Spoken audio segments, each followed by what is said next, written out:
Welcome to another episode of the Taming Hindrances podcast. My name's Phil, the host and creator of the podcast. And today's episode is all about unknown. All about the unknown. All those things out there that we don't know about. All those things out there that we don't ever really kind of get into unless we have to because, you know, maybe our thought process has changed in some way, or somebody made some discovery, all sorts of different things. Essentially, the unknown is what drives humanity in some cases. So when I talk about the unknown, we have to start, as I usually do, with the definition. But the definition we're going to start with is not of the unknown. We're going to start with the definition of known. Merriam-Webster's dictionary defines known as generally recognized. Generally recognized. That means it's an agreed upon principle. It's an agreed upon idea. It's an agreed upon something. And to be agreed upon, it must have been presented. It must have been presented to humanity as a whole and then be agreed upon.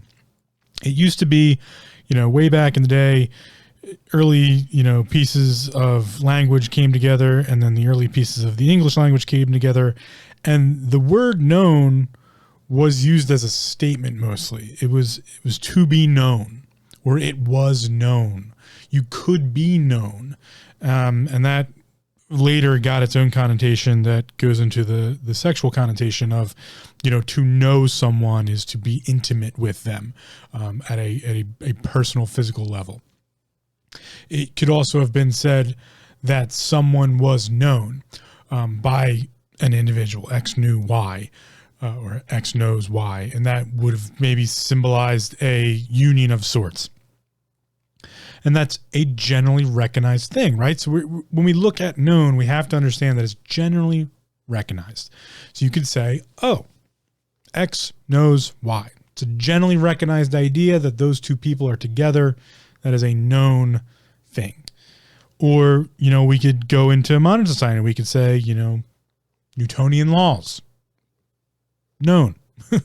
We know Newtonian physics. We know some things about what's considered metaphysics, but we'll get into that word meta a little later because I think there is a recurrence of what's known as bad representation inside of subjects that we're trying to make into new things, or to reliven them, or to generally bring about a renaissance, if you will. The Renaissance period in and of itself, fantastic age for humanity, is a period of time of the unknown.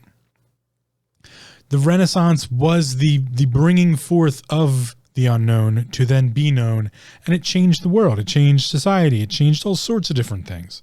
And we have Renaissance periods in different pieces in and of them own selves. We have, the Renaissance of humanity, and we have the Renaissance of the arts and humanities, which is what we consider the Renaissance period. But we have the Renaissance of all sorts of other things, the Renaissance of industry, the Renaissance of technology, the Renaissance of the internet. We have all these different Renaissances that occur. We might just not refer to them as that. But again, we go back to what is the definition of known? The definition of known, according to Merriam-Webster's dictionary, which I like to keep it simple, generally recognized. It's just generally recognized. The problem with that idea, though, is that when something is not generally recognized, we would then consider it to be unknown. That doesn't connotate anything. And remember, I love taking the connotation out of things. It doesn't connotate truth or falsity. It's just generally recognized. So it's an agreed upon thing. So when we talk about mental health and self-awareness, we get into the known and the unknown, but particularly now that I've gone a little bit farther into this podcast and, the last couple episodes, we talked about mind, body, other, and specifically last episode, we talked about initiations and to be initiated and all the different things we get initiated into. Initiation is a process of taking the unknown and bringing it into the known by changing some of the definitions. And, I talked about how there's agendas and different representations of things. Well, this is where we get into kind of that generally recognized portion. the known, right? So when we look at known, when we consider mental health and self-awareness, we should use it as a personal thing and not so much as a generally recognized and agreed upon societally. We should use it as a generally recognized idea of, do you know yourself? Do you know your likes and dislikes? Do you know what makes you happy? What makes you sad? Do you know how to control your emotions? You know, a lot of people like to say like Stoics don't have emotions. They're very stoic. That's not true. The reality of Stoicism, or to be stoic, is to have control over one's emotions. So much so that if an emotional reaction were to occur, it's first represented as a logic process. There's logic and reason that's associated to it, and there's a thought process that goes along with the emotional response. And that happens in the electrical storm of the mind. So when we talk about mental health and self-awareness, when it comes to known and unknown, I like to use this as a piece where you can challenge what you think you know and maybe learn something about what you do know at the same time. Because when we learn new things, we're going from something being unknown to known. And that could be as simple as vocabulary or even just listening to a new song. Technically, that was unknown to you, and now it's known. So the microcosm of known and unknown inside of your own personal mental space is vast. And the macrocosm of what's unknown is even vaster. It's kind of known, remember, generally recognized, that we don't know everything. We're constantly making new discoveries, but we don't represent it that way. We represent new discoveries as these, I don't know, magical moments, if you will, or pervasive periods of time in which, you know, maybe multiple discoveries happen in a certain field, i.e. a renaissance, maybe, if you want to call it that.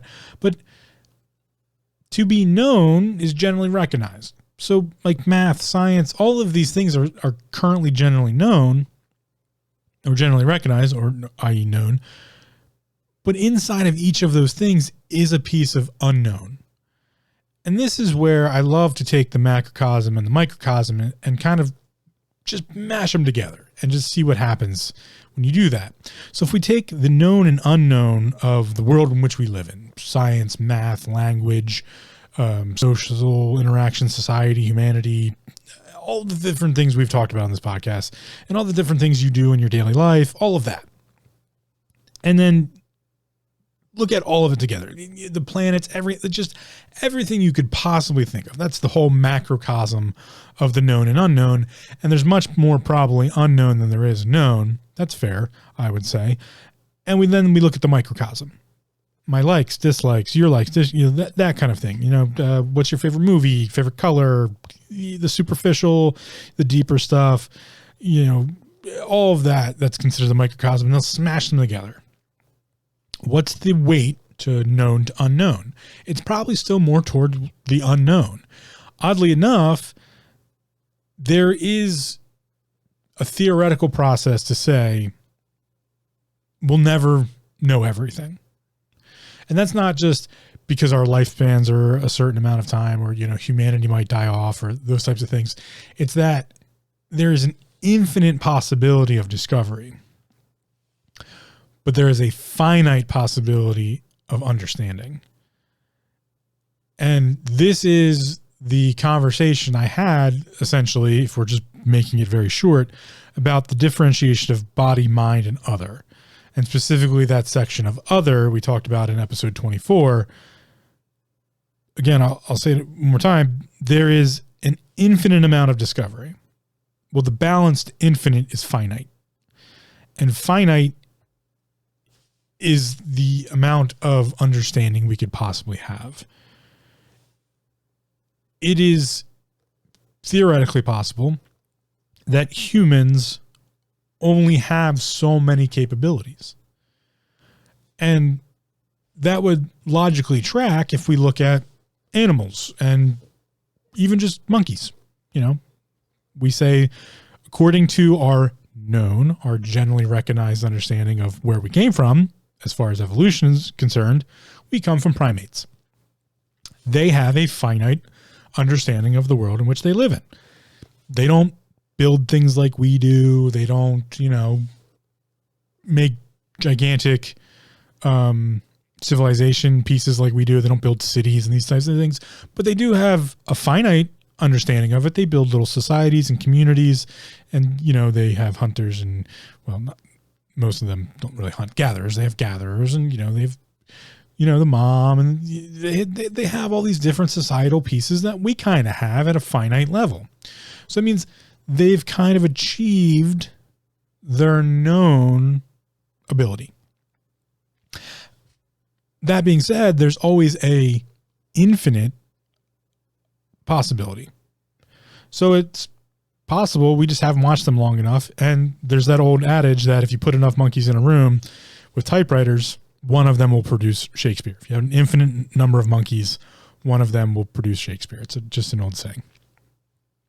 So if we have an infinite amount of possibility and we have a finite amount of understanding, we're looking at mortality is what we're looking at. We're looking at the idea of being mortal, of not having this infinite possibility due to a restriction of some sort. We're looking at evolution. We're looking at all of these things that we define ourselves as is kind of where we're stuck. And because of that, I find anecdotally that we limit ourselves even further. And we don't often question. And I think that's a dangerous place to be when it comes to mental health and self-awareness.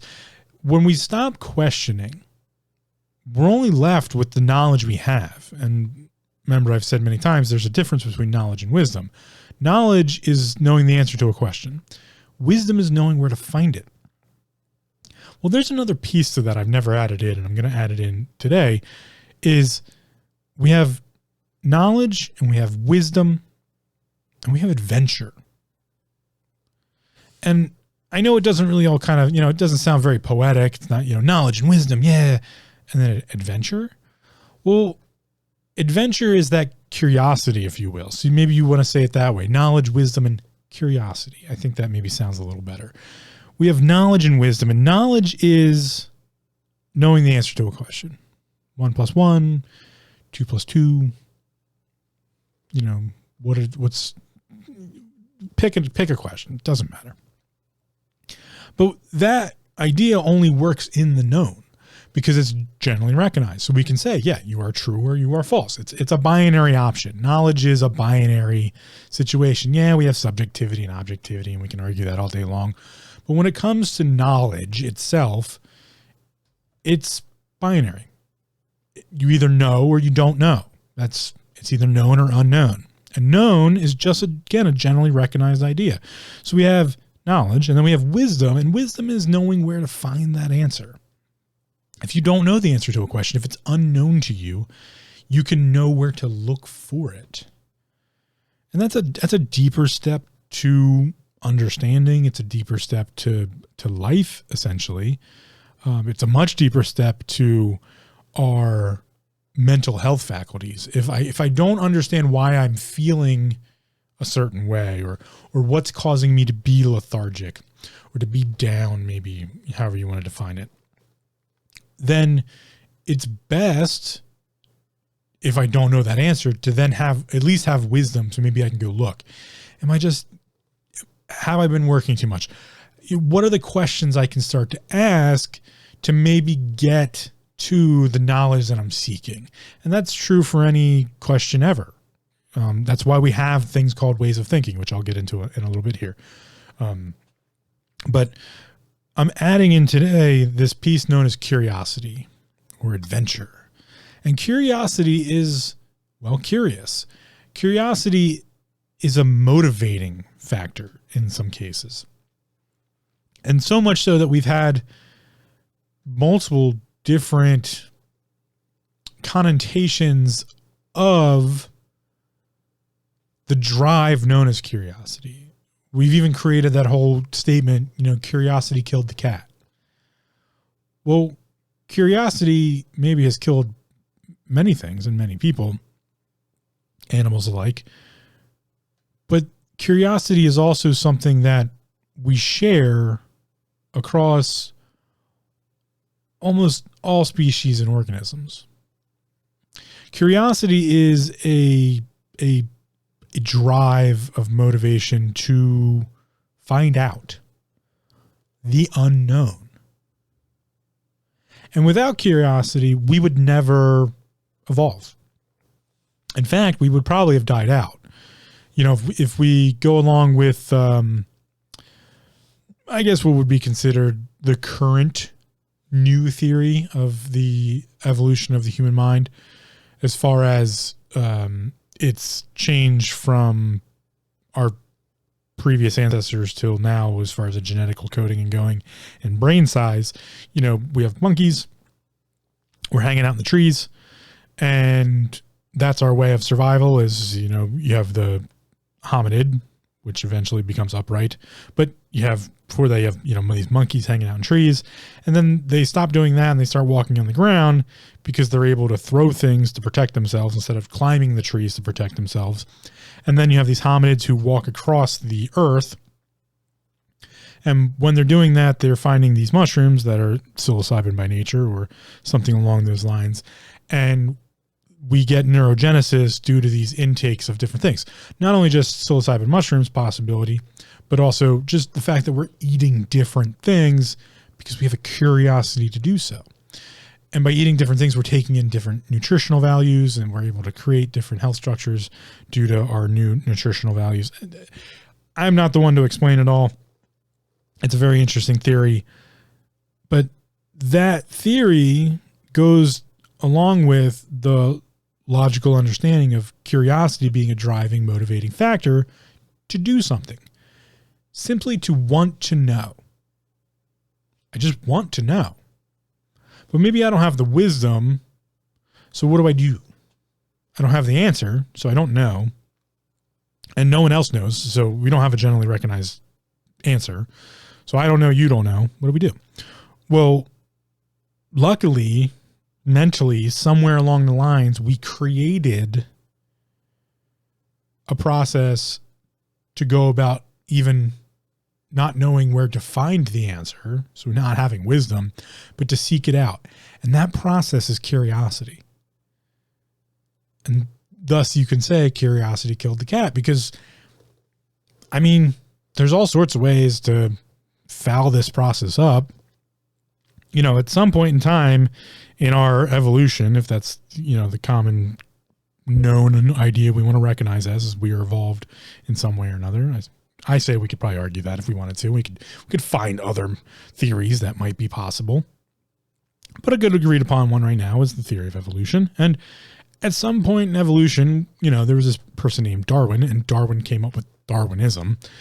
And that's a fascinating subject just to peruse through if you want. And you get the Darwinism awards that, yeah, it takes a lot of stupid people to make an intelligent person because somebody had to get it wrong, right? That's kind of what Darwinism says.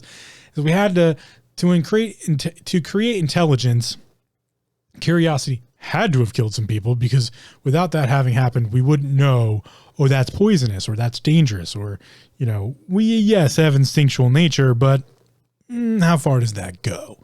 Curiosity can get in the way of that sometimes, if you know. But curiosity also at the same point leads to amazing revolutions, i.e. renaissances and things. So at some point in time, somewhere along the lines, somebody had to go, is that fall going to kill me? How far really is that, you know, cliff drop? And yes, curiosity can kill the cat because, well, it was clearly too far and that person died. Okay, well, I know this is a kind of a poor representation, but even with mushrooms and eating mushrooms, somebody ate the wrong mushroom because they were curious, like, oh, what's this mushroom taste like? Or just that in a sense of senses. So senses in and of themselves are another piece of that curiosity because we get sensation. And sensation gets linked up with the vagus nervous system and just all of the different parts of the body to, you know, do that whole neurogenesis thing of creating new synaptic firings from the process of doing different things. If you get hit, Okay. I make the connection of, no, I don't want that to happen. So now the curiosity may become, how do I not get hit? That could lead or have led to the discovery of all martial warfare systems. Don't get killed. Right there. How do I not get hit, not get killed? I defend myself. Oh, how do I do defense? And then once you create one thing, as I've talked about many times before, you have to create balance with it. So once there's a discovery of one side of something, we at the same time discover the other side of it. We just don't always explore it because it kind of becomes known that that's the balanced structure, and maybe it's not something to explore, or maybe it just comes together. But duality is the idea that there's two sides to the same coin. So once I discover the coin itself, I have both discovered heads and tails at the same time. That's, I might have called it that, but I discovered, as soon as you discover a coin, you discover the two sides. They have to balance each other. They are the balance to each other, and thus they are the measurement to each other. So known and unknown should really be a balance to each other. And this goes back to the idea of infinite possibility, finite understanding. That finite understanding is not necessarily the full balance, it's the measurement. For something to be infinite, there must be a finite measurement that makes it infinite. To be infinite is to just simply be a reoccurring one more than the previous, but forever. So if I have one, I have two. Well, because I have two, then infinite tells me I have 3 and 4 and 5 and 6. And it just goes on and on and on forever. Just add one more, and that's infinite. Add one more, but never stop. That's infinite. To be finite is to add one more and to stop. That's finite. In a nutshell. So if I have known, if I have generally recognized, I have the not generally recognized. I have all of the things we've maybe never explored, or all of the things that maybe we just didn't explore enough. To this day, we are learning about the human body. We're learning about cellular structures, not just the human body. We're learning about cells in and of themselves. And the human body is made up of cells and organisms and all these other things. But even inside the cell, we have things called organelles, and organelles are like the organs of the cell. So we're constantly updating our information. We're constantly updating what's known. So if we're constantly updating what's known, then the growth of the unknown is exponential. It's infinite. Because every time we learn something new and we know something new, we also thus create a possibility of an unknown. And in mental health and self-awareness, this becomes the magnum opus of curiosity. The more you understand about yourself, the more there is to understand. It's a never-ending process. And it has a risk-reward structure to it. Just like anything that involves curiosity, there's risk and reward. Often the rewards outweigh the risk because, oddly enough, universe likes to balance things, and it likes to balance things using asymmetry. I've said that multiple times before, and I'll continue to say it because repetition is the mother of all skill. But when we look at mental health and self-awareness, we look at the idea of a structure. We put it in a box, almost. We put that box is your skull. It's your, where the brain sits. So not a box, but a ball. We put it in a ball, this thing known as a skull. It's kind of round. And it just sits there. But we encase it. We don't magnify it. We just encase it and we leave it there, and we call it mental health and we call it self-awareness. And we do ourselves a disservice by looking at it that way. It's the only way I've come to know this is through my practice of massage therapy. And even in that, I had to look outside of massage therapy to get a better understanding of what I'm talking about here, or at least where this idea came from. When I look at the human body, I don't look at a 2D structure. I don't think in the terms of the anatomy and physiology book that I was given with 2D representations of 3D structures, I think 3D because I can palpate it. That's the greatest skill in massage therapy is palpation. Touching things and not just touching things, but to palpate is to touch and to know, to, have a generally recognized idea of, I am touching this. You can palpate anything. You can palpate your mouse and keyboard. You can palpate a pencil, palpate the steering wheel. And one of the ways to palpate something super effectively to know if you know is to do it with only one sense. Because palpation is the sense of touch, and it's to understand something through touch. So if you close your eyes and you palpate something and know exactly what that thing is, that is a high skill of palpation. You're not just guessing. You go, oh, that's my mug. I know that's my mug. Even with my eyes closed, I'm like, oh, okay, it's cup handle. Oh, it's got some liquid in it. Mug. So that practice, if you will, is essentially a second step higher than just touching something. It's palpation. And I think I've talked about concepts, techniques, concepts, and principles before. I'm not really going to go too far into that as far as that discussion, but it's important to understand there's techniques, which is just a way of doing something, a concept, which is a way of making that technique or a group of techniques better. And then there's principles, and principles make all concepts and all techniques better, and it works up and down the same steps.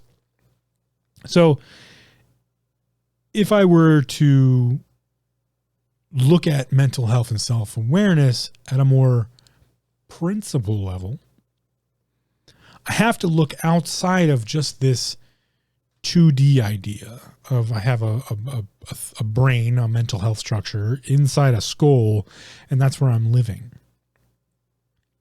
And that's what I try to do when I talk about the body, mind, and other, the three health bodies. The physical form, the mental form, which is the translation between the upper and the lower, and then the other, all the things that are unknown to us. In mental health and self-awareness, that comes down to not looking at yourself simply as yourself. And this is where we get into the conversation of the more you know, the less you know when it comes to learning about yourself. And the curiosity there is the driving factor, it's the motivating factor. And that, again, comes from the universe's weird way of balancing things due to asymmetry. Life would be very dull and very unwarranted if there was no curiosity or discovery. And this comes down to you can bring it down to a minute factor of second to second to second to second, a bigger factor of minute to minute to minute, hour to hour to hour. These are all agreed upon structures of time management or understandings of time. They are known time. We have a way of measuring seconds, a way of measuring minutes, a way of measuring hours, a way of measuring days, which is just, a rotation of the earth around its axis so that the sun goes from one point on the 360-degree rotation point all the way around to the next one. And we say that takes around 24 hours.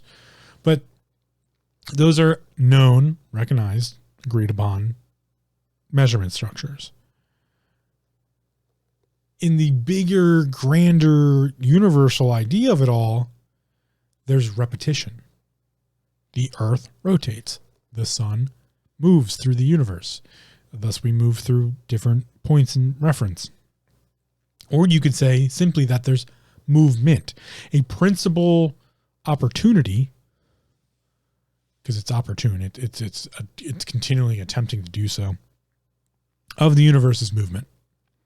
And this is where we get the idea that we live in an electric universe. It's the potential for movement or potentiality. Essentially, everything is moving constantly, never stopping, but it has a potential to move together or in an organized fashion. Maybe I'll get into that at the end here. But for now, stepping back, that idea of curiosity is one that I believe can save lives. Because the more you know, the less you know, and the more you get to find out.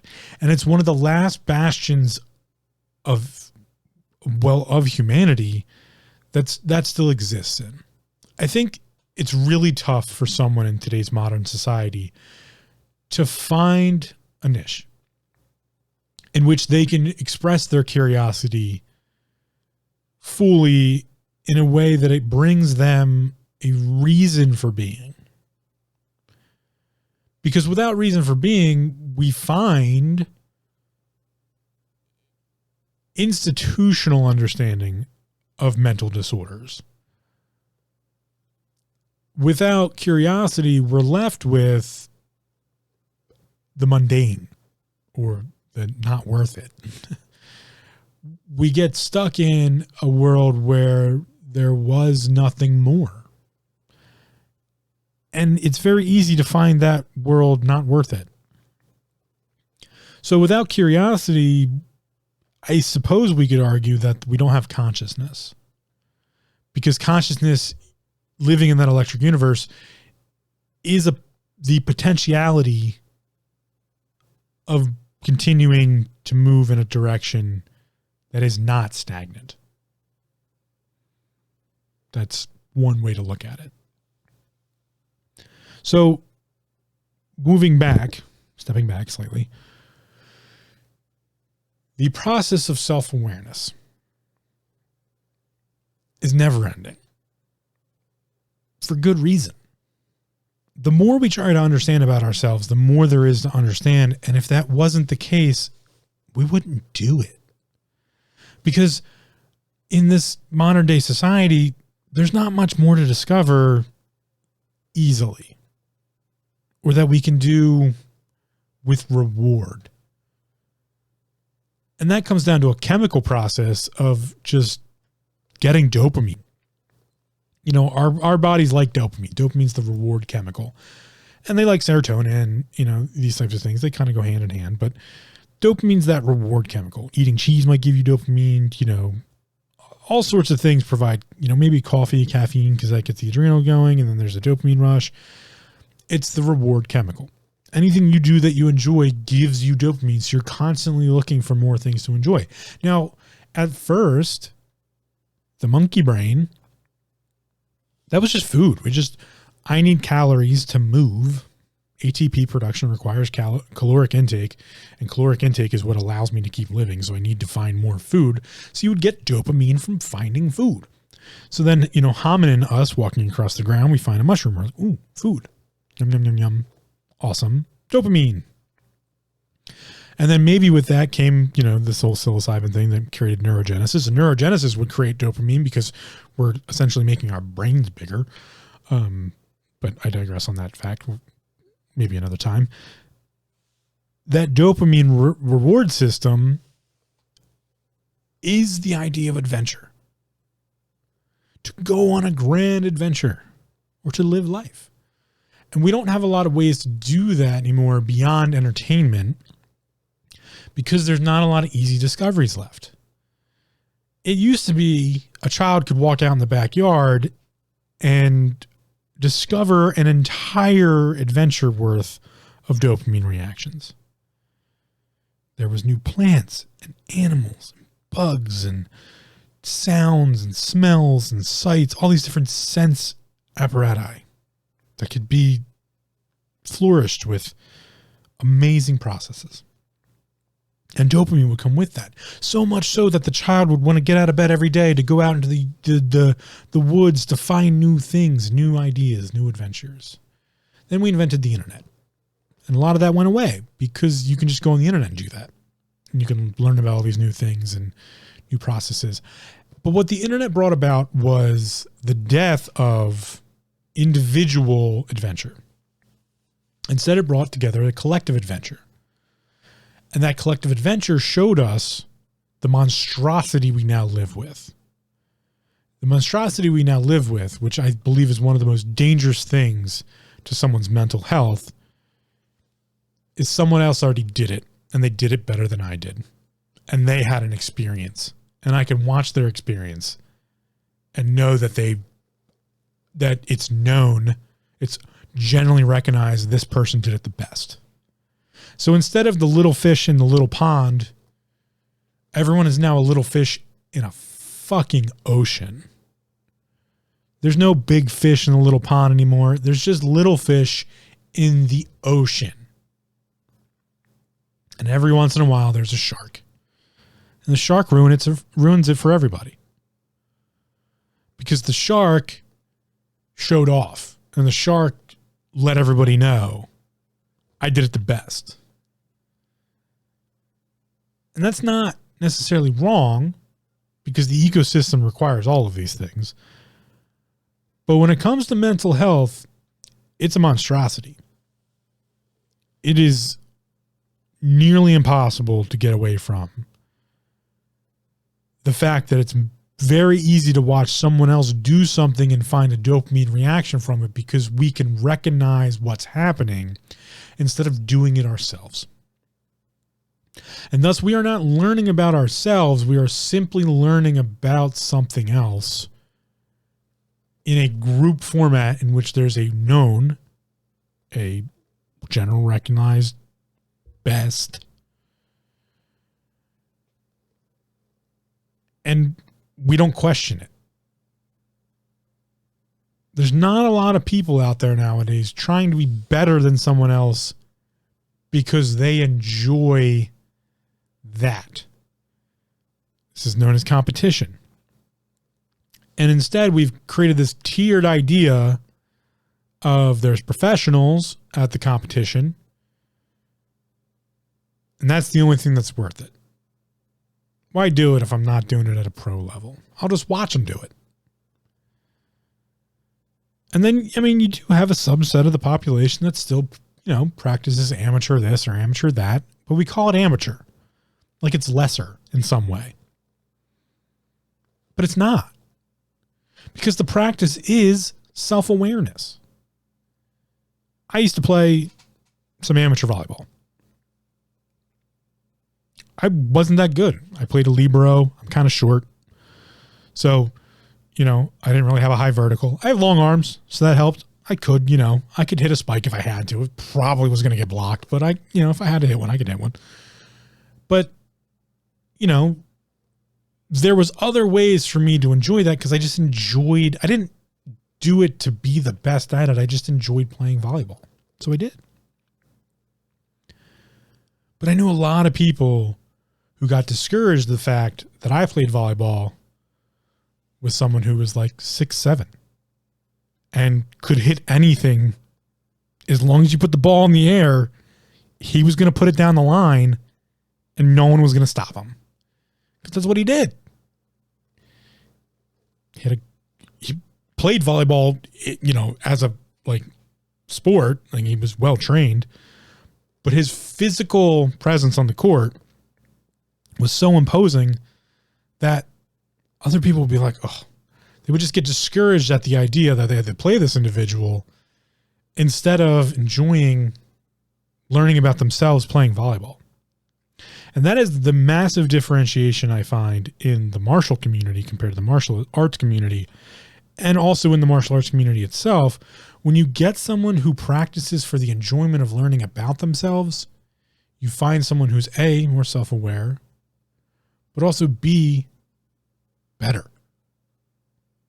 So you get this weird amalgamation that a lot of people don't see that they're in which you have the known, those who we recognize as being the best, and then the unknown of making yourself better and competing against yourself.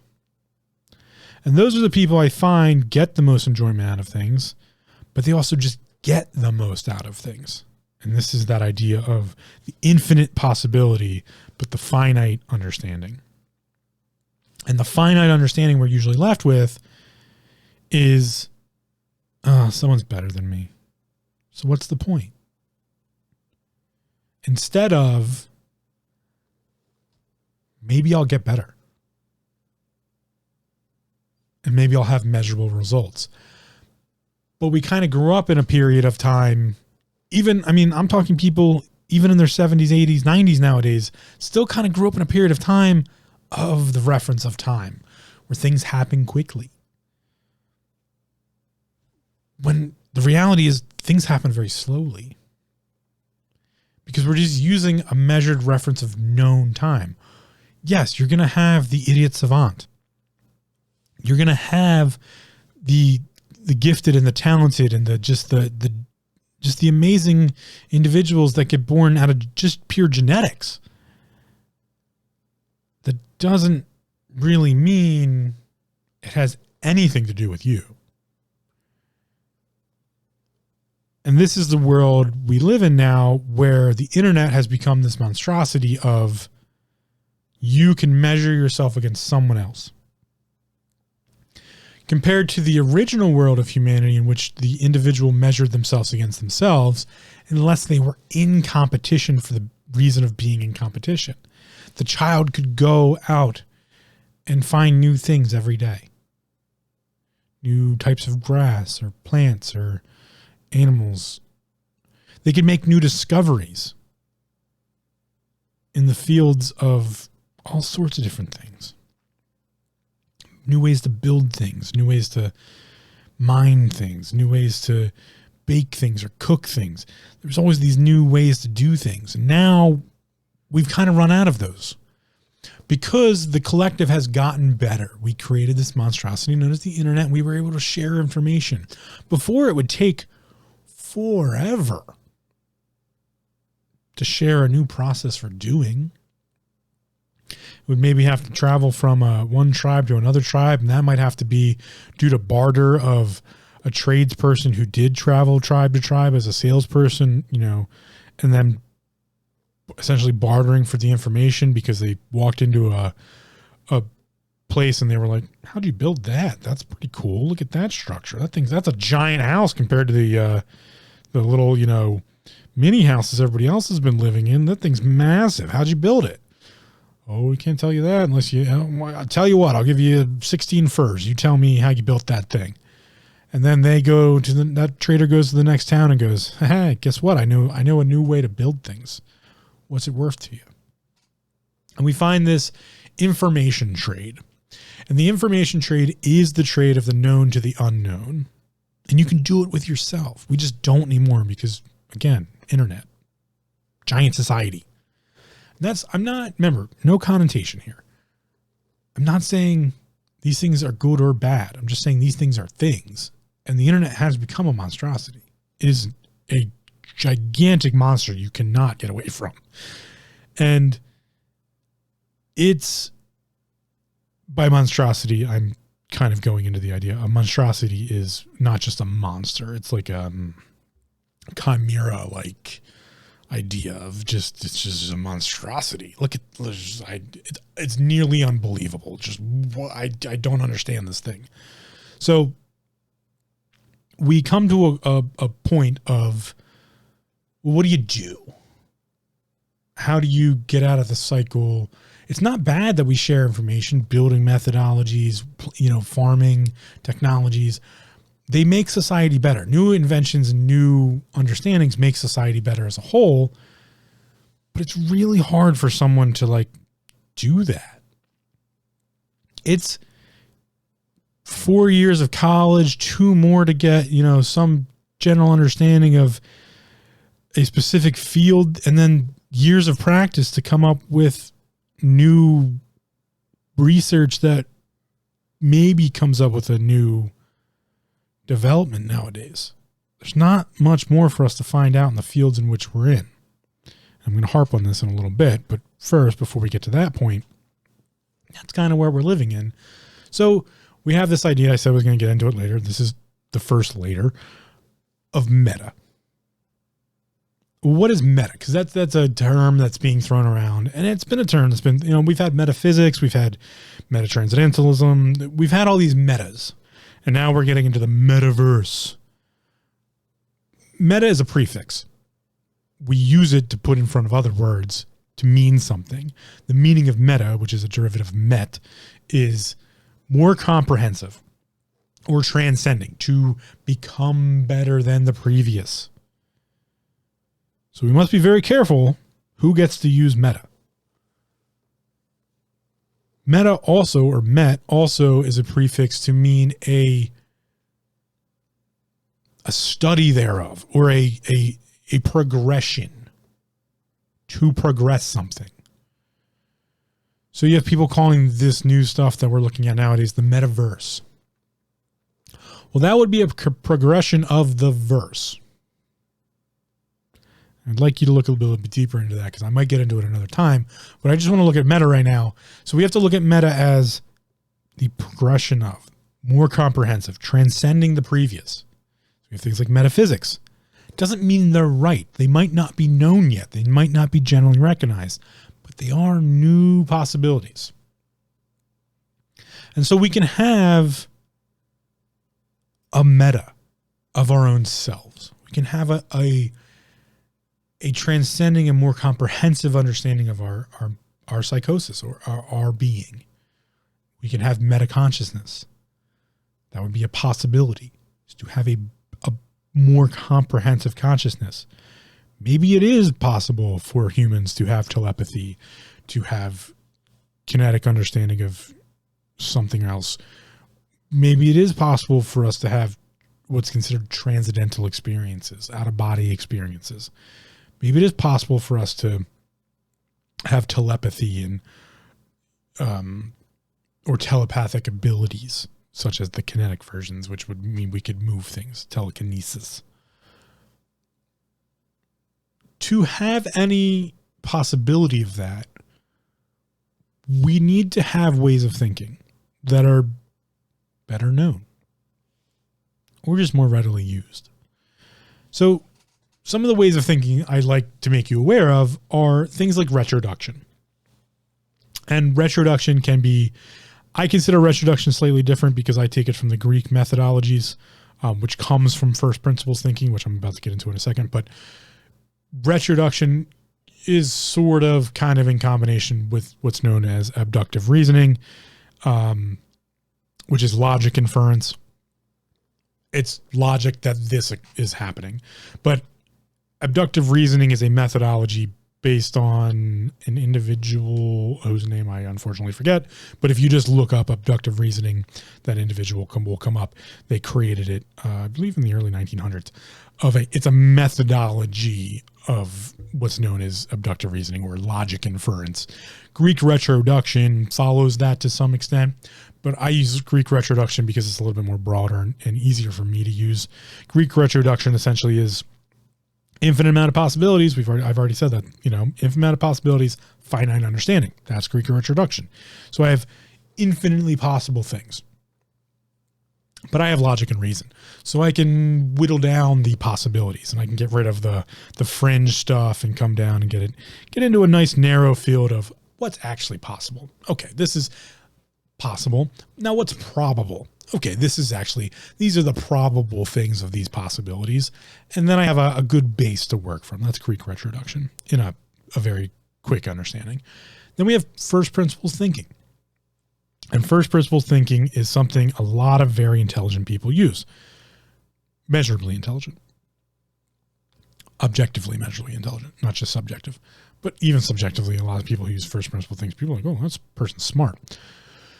First principles thinking is trying to find an axiom and then work from there, or axioms, I should say. And an axiom is a true statement. It's something that's known, right? It's a known true statement.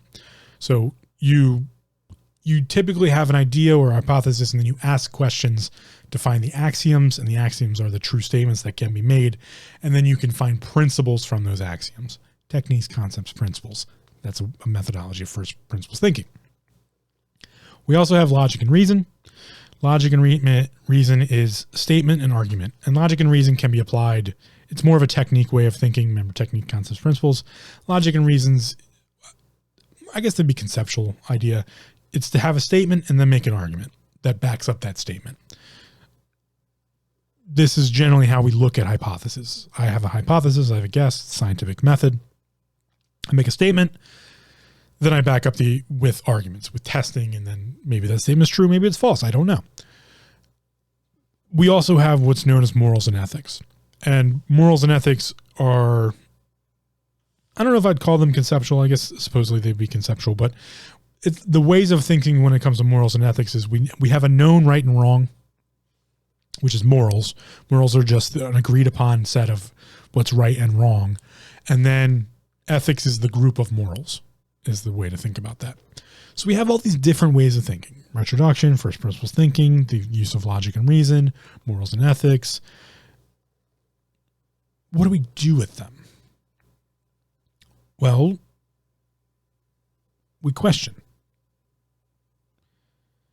It's necessary to always be questioning. That is curiosity. Curiosity is the art of questioning, to come up with new understandings, to have adventures. So when we look at mental health and self-awareness as an adventure, we get reason from it. So remember, we have logic and we have reason, right? Logic is the statement. Well, we can just make a simple statement of, you should learn more about yourself, self-awareness. The argument is that you might get some dopamine out of it. That would be a logic reason gate for why to live. Remember, I hate asking why questions, but why to live? That mental game I just played is first principles thinking. I found an axiom, a true statement. My body wants dopamine. How do I get dopamine? That's first principles. And the retroduction would probably have come before all of that. And then I would apply morals and ethics to it at some point, get rights and wrongs. Obviously, don't do something that's going to hurt others. That's wrong. So it shouldn't be one of the conclusions. It could be a possibility, just not a conclusion. So when we look at meta, the more comprehensive understanding of things, and we look at the known and unknown, we can maybe find a world where it's possible for us to make new discoveries instead of being stuck in the Instagram world, the Facebook world, the someone did it better than me because they had more money or they had a better opportunity. If we were left in that world, we'd go nowhere because curiosity would die. Adventure wouldn't exist. We'd be left in a world where a select chosen few showed off to everyone else to keep them happy. We'd be in the very ending 10 years of the Roman Empire. We would be stuck in we'd be stuck right around the Battle of Thermopylae with the Greek Empire and the Persian invasion.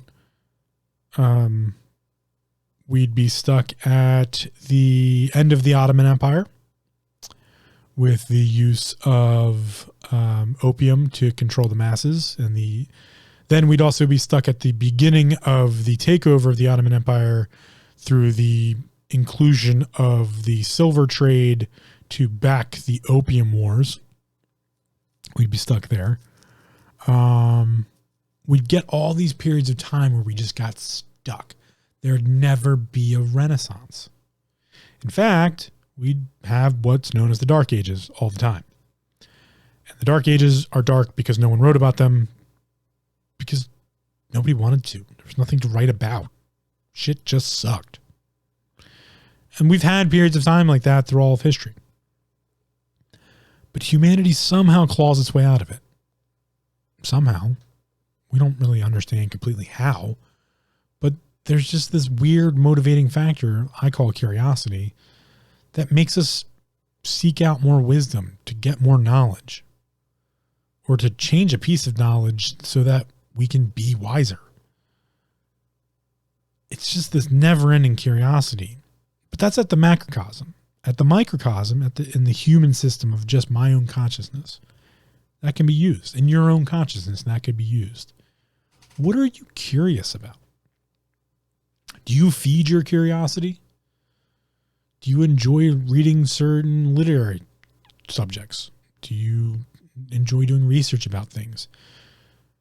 Is there a topic of discussion that piques your interest and you want to know more about? do you actually go and learn more about it? Are there pieces about your psyche you haven't delved into because you don't necessarily know where to find information about them? Is it possible that there's things you enjoy you know nothing about right now? I've been through all of those experiences. And I know a lot of people who never got the chance to learn those things.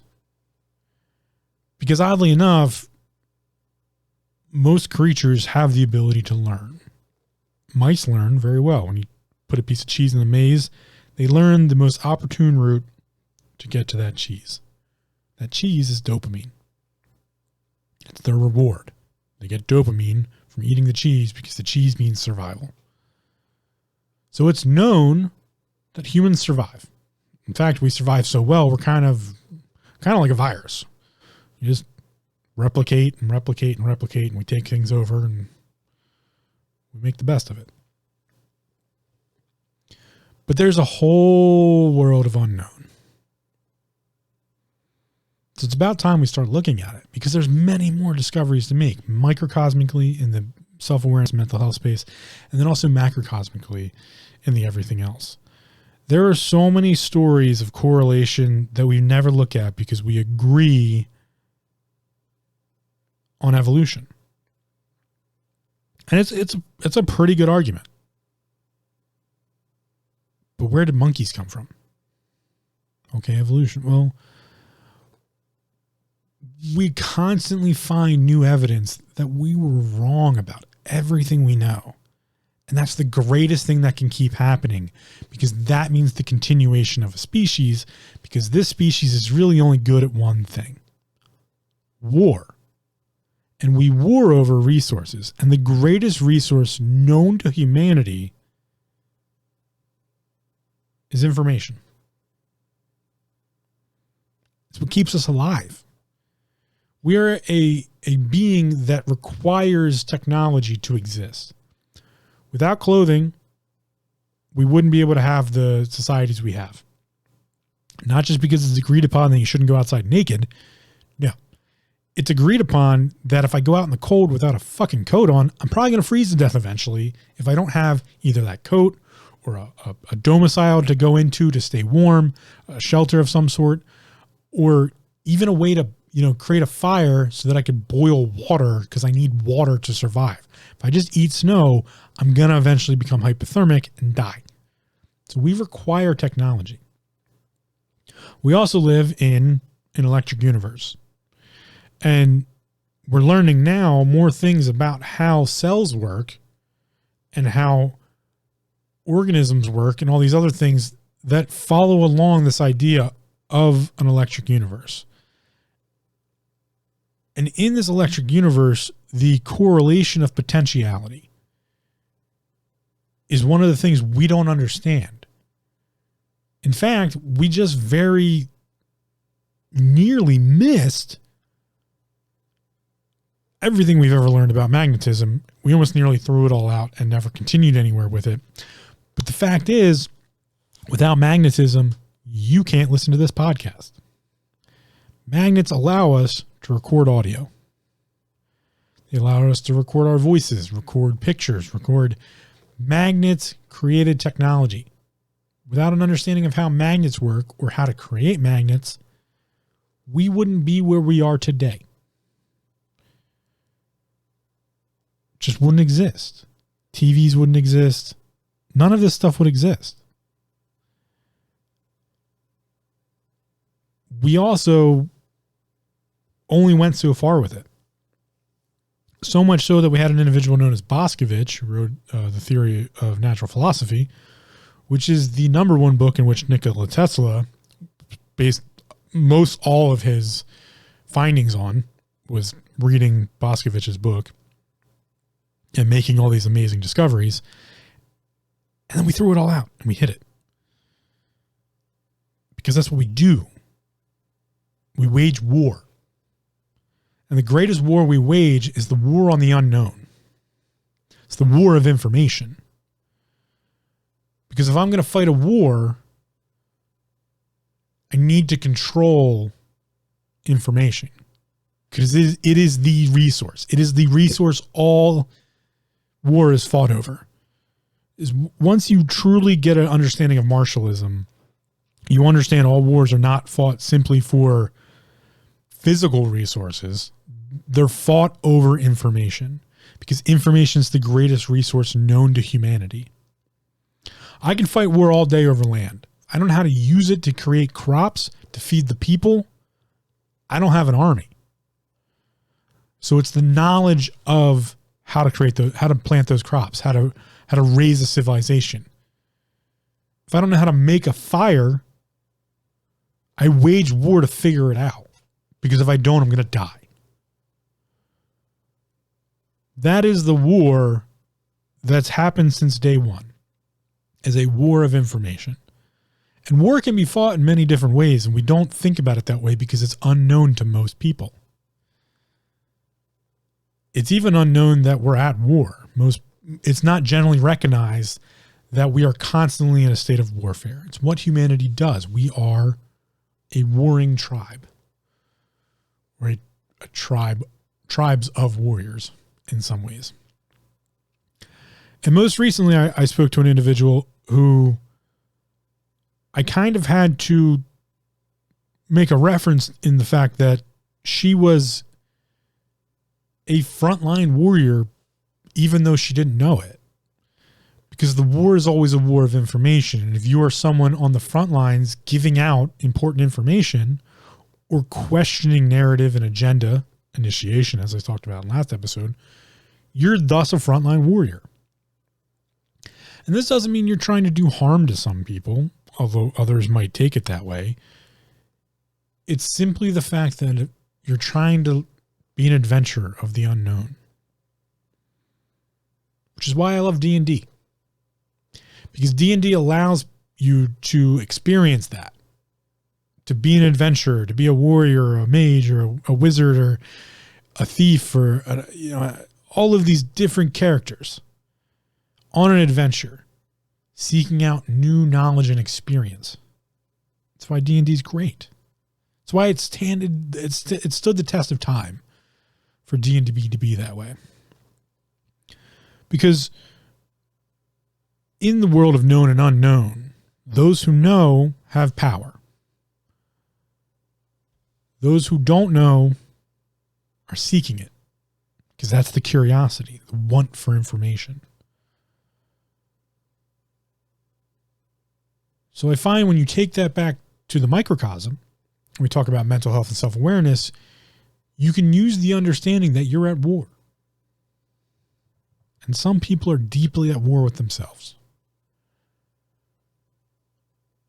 Some so much that there is a clinical diagnosis.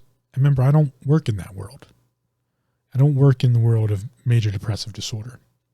Because that's something to discuss with your doctor. It's clinical diagnosis, psychiatry and psychology, and there's all of these things. I'm a martialist. I'm used to dealing with the mind because all war is fought in the mind. But I understand that the mind is the translation point between the physical and the other. And it's very possible for me to wage war on myself because I don't have the information I need. And thus I must seek it. And sometimes that looks like, get the fuck out of bed, Phil. You gotta go do something. You gotta go do the laundry. You gotta clean the dishes. You gotta vacuum. You have to clean up the domicile to make things seem a little better. You gotta go to bed. You can't stay up all night. You got responsibilities. Sometimes I'm at war with myself, and I think sometimes you're at war with yourself. You just don't take it that way. Because I'm in a constant state of war. I know that. That's my understanding. That's my known. My recognized idea is that we're always in a constant state of war. Might be a peaceful war, but it's a war. And to be at war makes you aware of many different things. But you also get to do some fun things with it. You can have thought experiments with retroduction, first principles thinking, logic, reason, morals, ethics. You can think about being meta, being more comprehensive or transcending. You can always be questioning, because during war, if you're not questioning, you're not winning. Some of the greatest generals in the history of warfare are those who question their actions based on the actions of themselves, not their enemy. They question their own action. It's not that they didn't take it, though. They don't get stuck in the loop of, is this the right thing to do? They project the idea of the logic and reason gate of, this is a statement and an argument. Is it correct to take this bridge? Arguments. Yes and no. Use first principle thinking. Find the axiom, the true statement. Yes, because it controls the supply lines, and that's more important than this or that, the other thing. And then they use their retroduction of narrowing down the field of, oh, there's so many possibilities that could happen. I could flank, not flank, But that's in a physical kinetic war usually. All of that starts first as a simulation of the mind. Thus, all warfare is an information war. So if you control the narrative, the information, you control the flow of the warfare. You can make it as slow or as fast as you want. You can make it as deadly or not as deadly as you want. Do whatever you want with it. And that's why I discuss known versus unknown. And this episode is all about the unknown. Because it's not a crime not to know something. This is the difference between ignorance and willful ignorance. If you're ignorant of something, that's fine. It's not your fault. But to be made aware and then to remain ignorant, that is your fault. That's kind of a crime. That's those who do nothing in the face of adversity. When we get into the world of unknown, we feed our curiosity. We have adventures. We give ourselves maybe a little bit of reason, an argument to keep existing or to keep doing.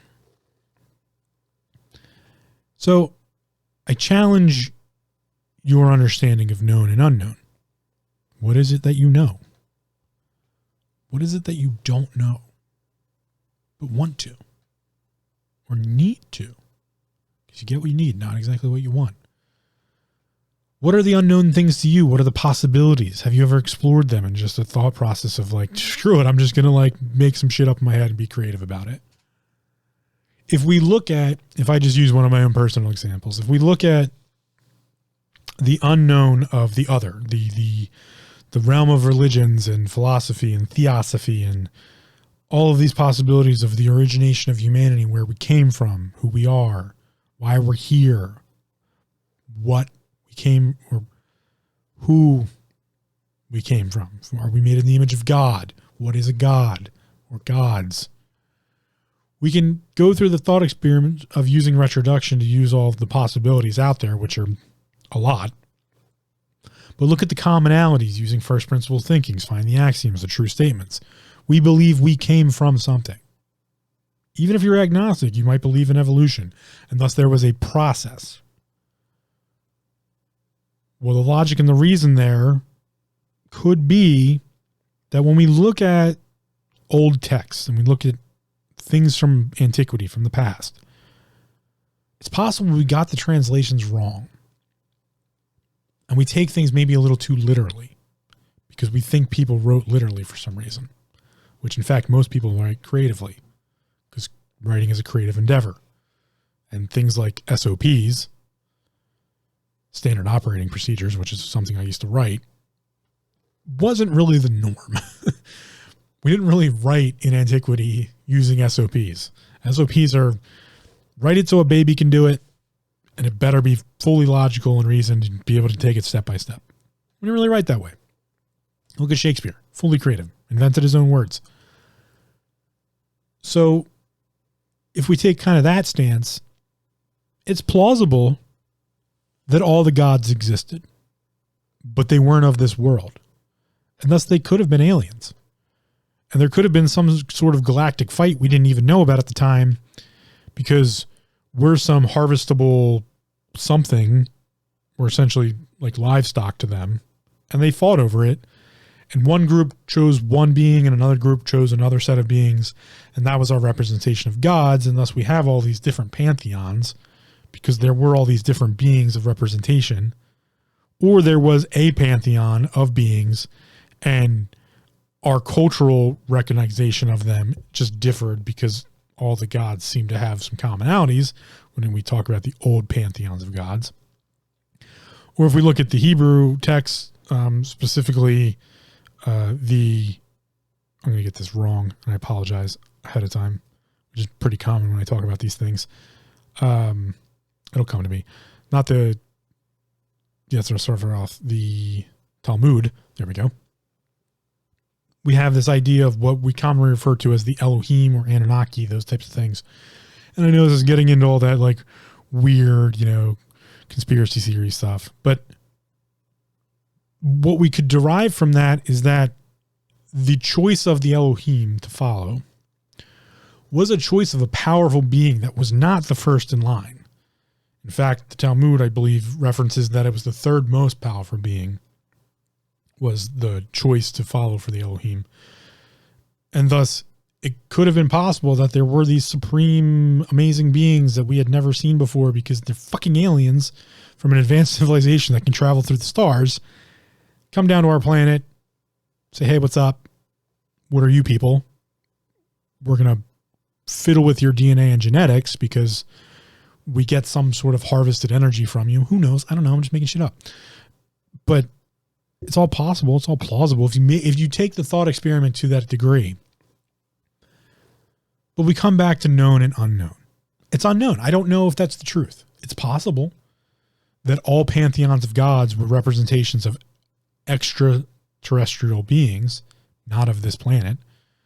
And it's possible that there was a whole representation of what would be known as humanity before humanity, of a different genetical line that was here to experiment on the beings of this world and invented humanity. Who knows? The Atlanteans or the Luminarians could have been an advanced culture that was here before us, that was from a collection of other beings that were doing experiments here and accidentally created what we know now today as humans. Who knows? We don't know, because we don't look. We don't look at the unknown. We don't want to. Or I should say, some people don't want us to, because it's uncomfortable. It's uncomfortable not to know something. And again, that leaves us stuck. So what I can derive from history is, when we talk about the known and unknown, specifically in the world of mental health and self-awareness, it's a really good thing not to know. It's a really bad thing not to try to find out. And remember, I don't usually like to add connotation to things, but in this particular instance, it's great not to know something. Oh, it's so good. So amazing.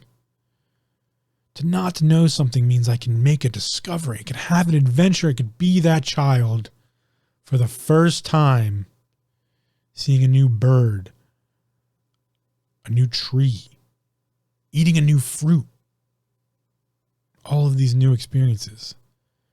It's possible to do that again if we agree that we must always question. And it's great not to know, because it allows us to do that question. It allows for curiosity. So I bring back what I refer to as the triality here now, because it's always been a duality. Remember, nothing's ever dual. Everything's always tri, same side, two sides of one coin, but there must be a coin. So the triality here is, I always started with the duality of knowledge and wisdom. But the truth is, those are pieces of curiosity. Curiosity is the coin. And it's one of the greatest currencies ever developed, because it is the currency of information. To spend curiosity is to attain more information. And thus I attain new knowledge and new wisdom. Knowledge is knowing the answer to a question. Wisdom is knowing where to look for it. And curiosity is the currency thereof. It is the coin of knowledge and wisdom. And I had debated calling this episode Curiosity, but I didn't think it did enough justice because it's really about the unknown. And this idea of constantly questioning and going forward with that idea. And then, yes, things can be meta. But we need to understand that meta is the more comprehensive, the transcending, to be better. So if we're going to be meta anything, we need to be meta aware. You need to be better aware or progressing in our awareness of ourselves and our mental health. And to do so, we must be questioning. We must be curious. Because the more we don't know, the better. But not trying to find out, that's the problem. That's where the monstrosity of the internet and things like Instagram and these people taking pictures with, oh, check out this jet I just flew on, but it's really just them paying somebody to take a picture with their jet to seem like they're cool because they have a shitty life and they just have to make themselves look better to others to feel better about themselves. And we did that to them because we didn't give them the opportunity to make new discoveries, to have reasons for living. Instead, we created this world that we currently are living in due to gatekeepers and the information war, or the war thereof of information. All warfare is a war of information. That the only way to give someone self-worth is to make them have to feel better than someone else by being somehow better in their measurement structure. And that's fucking bullshit, and I'm here to tell you that. You should be in a war with yourself, seeking new information about yourself, seeking new information about your mental health structures, how to live a better life for you. Because it's different for everybody. I know some people just like to play video games, eat some sushi now and then, or eat their favorite meal now and then. And that's just their thing. It just makes them happy and they just go through life. And that's what it's about. They don't need a ton of money. They just need enough to do that. And that's awesome that they have that much self-awareness and that much mental capability to know the curiosity lies in the experience of those things. And thus they do what they need to do to experience those things and have those adventures. Because I've also met people that have millions of dollars and they're fucking miserable because they're stuck in this revolving idea of, I have to make more money to seem more important because that's all I have. And we did that. Society did that to them. It's their fault they got stuck there. I always put the blame on the individual. But the reason that was a possibility was because society made it a possibility due to a warfare of information, due to a war on curiosity. That we shouldn't look at the unknown. We shouldn't question. We should follow. And I'm here to tell you that's over. That doesn't exist anymore.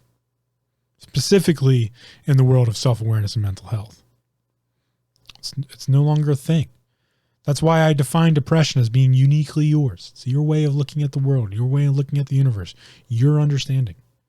It's your curiosity, your unknown, or how you go about seeking it out, understanding it. That's where we're at. So I challenge you. Hardcore. I totally challenge you. What's the unknown you're going to go seek out? What curiosity are you going to go jump into? It might lead to nothing. It might lead to something great. Who knows? What are you going to go try? What are you going to go do?